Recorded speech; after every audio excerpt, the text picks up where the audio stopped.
మీ vulgar behaviour మొత్తం నా book లో కాదు బుర్రలో ఉంది. ఈ కమ్యూనిటీకి నాన్నగారు పేరు పెట్టాలి. ఏదైనా టైటిల్ సైజ్ చేయండి చూద్దాం. బుల్ రెడ్డి బజార్. ఇదేమన్నా రైతు బజార్ రా? Mansion, bull Reddy mansion.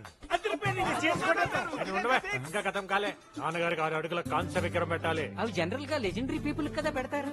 ఇలాంటి నిష్ఠ దరిద్రుల కోసం 360 కోట్లు త్యాగం చేశాడంటే ఆయన లెజెండ్ కాదంట్రా? Of course is legend. పెట్టేద్దాం. బాబాయ్ నీకేమైనా డిమాండ్స్ ఉన్నాయా? ఒక్కటి ఉంది. ఏంటి? నెట్ఫ్లిక్స్, అమెజాన్, హాట్స్టార్, ఆహా, ఓహో, ఆల్ పాస్వర్డ్స్ నాకు కావాలి. సినిమాల్లో హీరోలు వాడుతుంటారు, అదిరిపోయినాయి. అన్ని బిగ్ బ్రాండ్సే. ఎలా ఉన్నాయి బాబాయ్? భలే ఉన్నాయిరా. నువ్వు వాడుకున్నాక నాకు ఇవ్వవా? ఇవి మొత్తం నీకే బాబాయ్. బ్రాండ్ నువ్వు పట్ల ఆ? మరి ఆ చెప్పులు నీకే. ఆ షూస్ అన్ని నీకే. ఒకేలాంటి చెప్పులు వేసుకోవాలని నాకు ఎప్పటి నుంచో కోరికరా.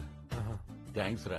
దరిద్రంలో కూరుకుపోయిన నన్ను బయటికి వెళ్ళటానికి ఆ దేవుడే నేను పంపించాడు. ఫ్రాంక్ గా చెప్పాలంటే నేను లవ్ చేసిన అమ్మాయి కోసం ఇక్కడికి వచ్చాను. దానికి కొంచెం హెల్ప్ కావాలి. నాకు పరువు ఇచ్చావు, నీకు ప్రాణం ఇచ్చేస్తాను. ఇంతకే అమ్మాయి రూపురేఖలేంటి, గుణగణాలేంటి?